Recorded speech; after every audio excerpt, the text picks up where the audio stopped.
नमस्कार।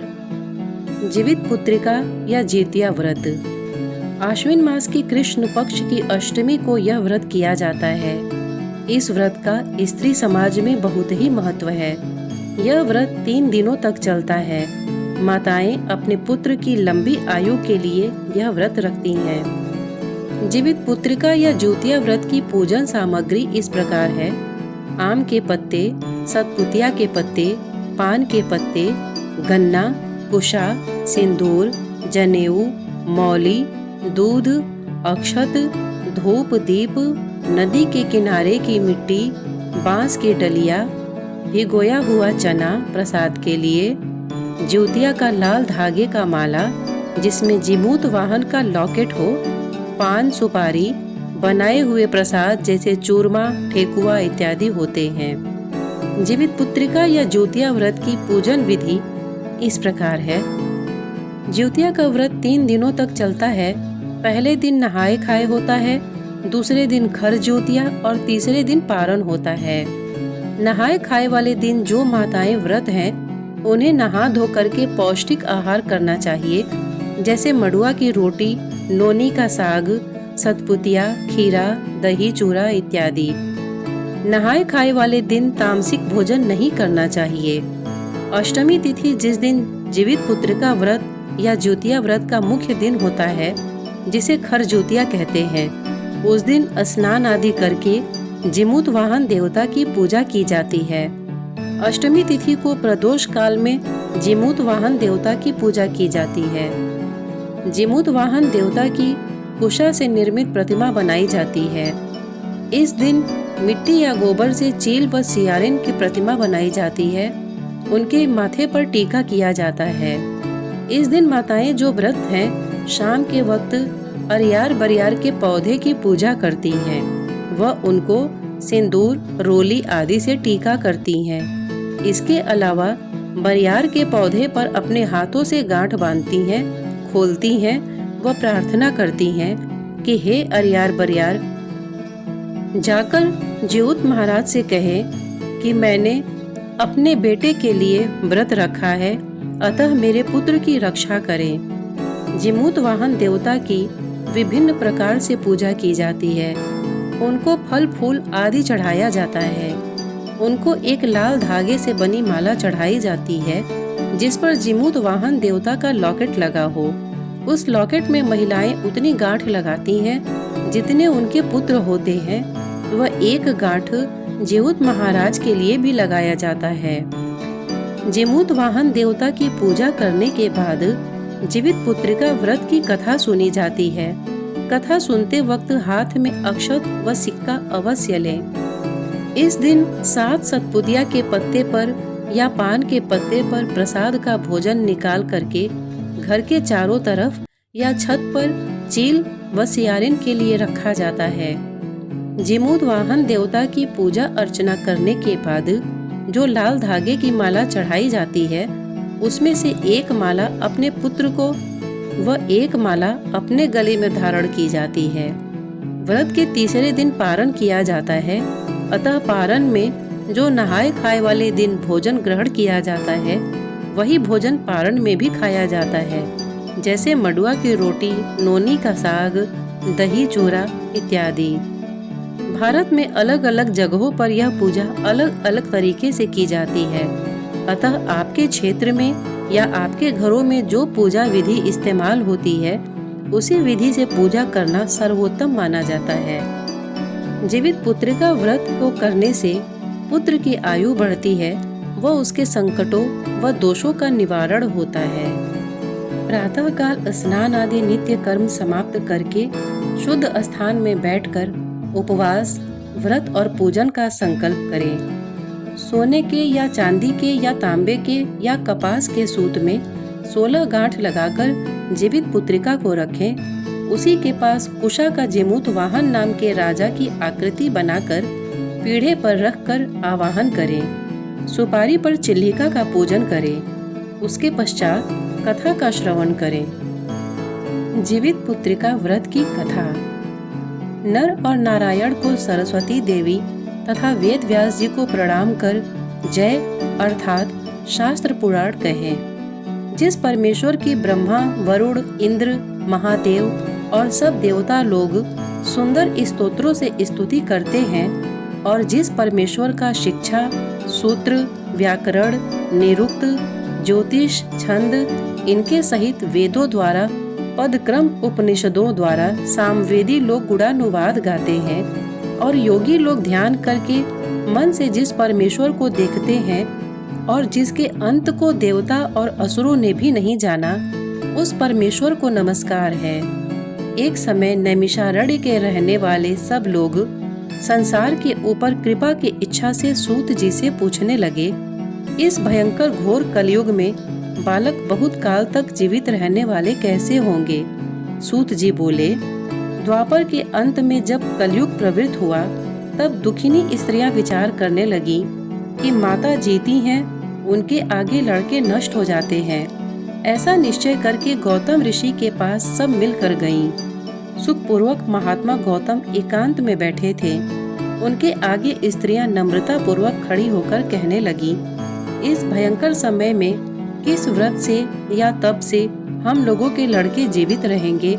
ऐसा निश्चय करके हे प्रभु आप कहिए।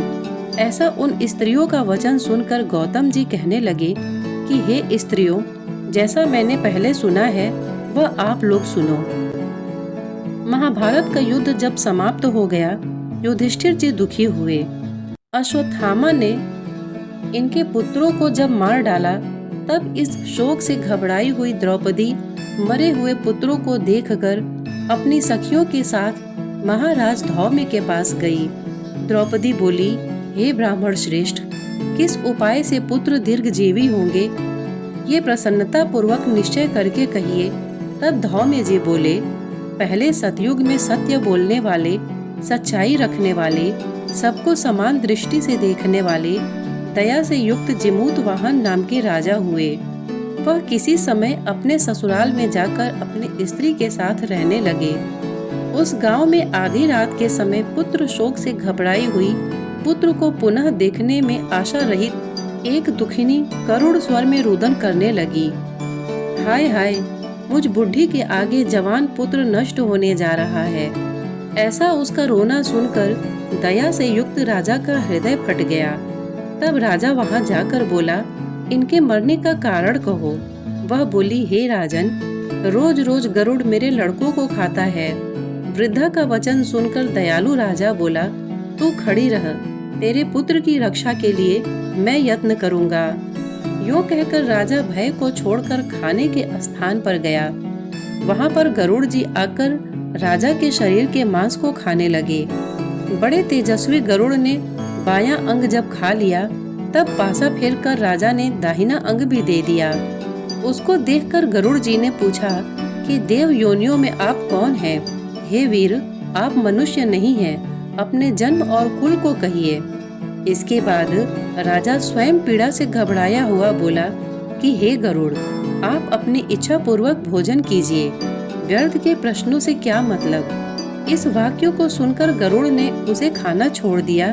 फिर आग्रह पूर्वक राजा के जन्म और कुल को पूछने लगा। राजा बोला, मेरी माता शैव्या है और पिता राजा शालिवाहन है।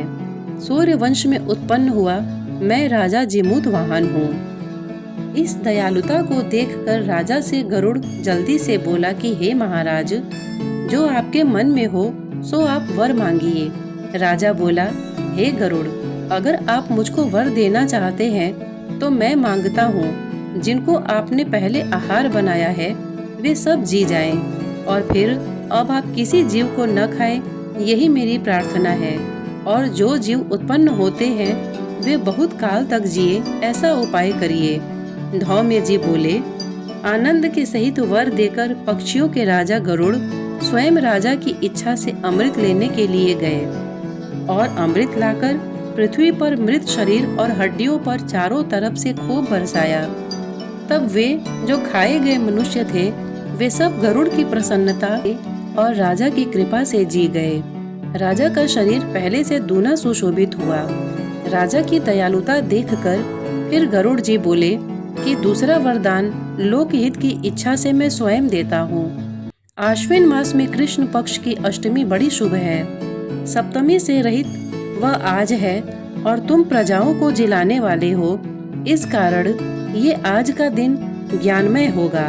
श्री दुर्गा जी की मूर्ति का बहुत भेद है जो तीनों लोकों में पूजनीय है। हे वत्स, आज अमृत के लाने से इस अष्टमी का नाम जीवित पुत्रिका हुआ और ये देवी हैं, दुर्गा हैं।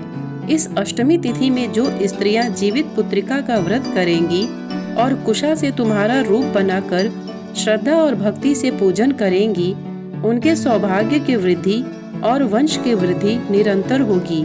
हे महाराज, इसमें कोई संशय नहीं है। सप्तमी से रहित जो अष्टमी है उसमें उपवास करें। जिसमें सूर्य नारायण उदय हो वही अष्टमी है और पारण नवमी के दिन करें। सप्तमी के सहित अष्टमी नहीं करना चाहिए, नहीं तो कोई फल नहीं होता और सौभाग्य भी निश्चय ही नष्ट हो जाता है। इस प्रकार से गरुड़ जी राजा को वरदान देकर विष्णुपुर बैकुंठ को चले गए। राजा भी अपनी स्त्री के साथ अपने नगर को चला गया। हे देवी, ये बहुत दुर्लभ व्रत मैंने कहा, जिस व्रत के प्रभाव से लड़के बहुत दिन तक जीवित रहते हैं। इस वास्ते हे देवी, इस व्रत को पूर्वोक्त विधि से करो और इसमें पार्वती जी शैलपुत्री जो हैं उनका पूजन करो, तब तुमको फल प्राप्त होगा। मुनि के इस वचन को सुनकर द्रौपदी ने बहुत प्रसन्न होकर ग्राम की सभी स्त्रियों को बुलाकर इस उत्तम व्रत को किया। गौतम ऋषि बोले, इस व्रत के प्रभाव को सुनकर चिल्ही ने किसी सुंदर सखी सियारिन से कहा। उसने भी इस व्रत को स्वीकार किया। किसी पीपल की डाली की छाया में रहकर चिल्ही व्रत को करने लगी। उसी पीपल के खोड़र में सियारिन भी व्रत करने लगी। कहीं पर उत्तम ब्राह्मण से इस कथा को सुनकर चिल्ही ने अपनी सखी सियारिन को, जो कि खोड़र में बैठी थी, उससे कहा। आधी कथा को सुनकर भूख से दुखी शरीर वाली सियारिन खोड़र से निकलकर जल्दी से मुर्दों से भरे हुए मशान पर गई। वहां पर जाकर अपनी इच्छा पूर्वक सियारिन ने मांस को खाया और चिल्ही ने निर्जल व्रत किया। तब प्रातः काल हो गया। गौशाला में जाकर सुगंधि युक्त सुंदर जल पिया। वहीं पर स्वस्थ चित्त से नवमी के दिन नवमी में पारण किया। कुछ ही दिनों के बाद दोनों ने अपने शरीर को छोड़ दिया। बाद में कौशलपुर में किसी धनी के घर संयोग से दोनों का एक ही घर में जन्म हुआ। बड़ी बहन सियारिन हुई, छोटी बहन चिल्ही हुई। संपूर्ण लक्षणों से युक्त उसको जाति का स्मरण रहा। बड़ी बहन काशीराज ने ब्याही, छोटी बहन को काशीराज के मंत्री ने गार्हपत्य अग्नि के समीप में विधि पूर्वक ब्याह किया। पूर्व जन्म के फल से मृगनयनी रानी ने जो लड़का उत्पन्न किया वो सब यमराज के घर चले गए। जाति का स्मरण रखने वाली दीवान जी की स्त्री ने 8 पुत्र उत्पन्न किए। 8 वसुओं की माता की तरह उसको देखकर राजा की स्त्री राजा के आगे ईर्ष्या के साथ बोली, हे नाथ, मेरे वचन को आप पूर्ण करो और जिस रास्ते से मेरे लड़के यमराज के यहाँ गए हैं उसी रास्ते से अगर हमारा जीवन चाहते हो तो मेरी बहन के भी लड़कों को पहुँचा दो। ये सुनकर राजा ने वैसा ही किया। इसके बाद जीवित पुत्रिका ने उनको जिला दिया। एक समय वन में उनके सिर काटकर बांस की दौरी में रखकर उसके घर भेज दिया। वे सब सिर अनेकों रत्नों से युक्त हो गए। बिना चोट फोट के सब जिंदा हो गए। उन लड़कों को देखकर राजा की स्त्री को बड़ा आश्चर्य हुआ। आ करके अपनी बहन से पूछने लगी कि तुमने कौन सा व्रत किया जिससे तुम्हारे लड़के बार बार मर के भी जी जाते हैं। दीवान जी की स्त्री बोली, पूर्व जन्म में मैं चिल्ही रही और तू सियारिन रही। जीवित पुत्रिका के व्रत को करती हुई तूने अच्छी तरह व्रत का पालन नहीं किया। उसी दोष से है बहन, तेरे लड़के नहीं जीते हैं। मेरा व्रत नष्ट नहीं हुआ था, इससे मेरे लड़के जीवित रहते हैं। हे प्यारी, अब तुम और राजा साहब इस व्रत को करो। इस व्रत के प्रभाव से तुम्हारे पुत्र जीवित रहेंगे। हे भाग्यवती, मैं सच कहती हूँ। उसके वचन को सुनकर रानी ने इस व्रत को किया। उस दिन से राजा जीवित पुत्र हुए और उस स्त्री के लड़के बड़े सुंदर हुए। इस पृथ्वी में वे लड़के राजा हुए, बहुत समय तक जीने वाले हुए।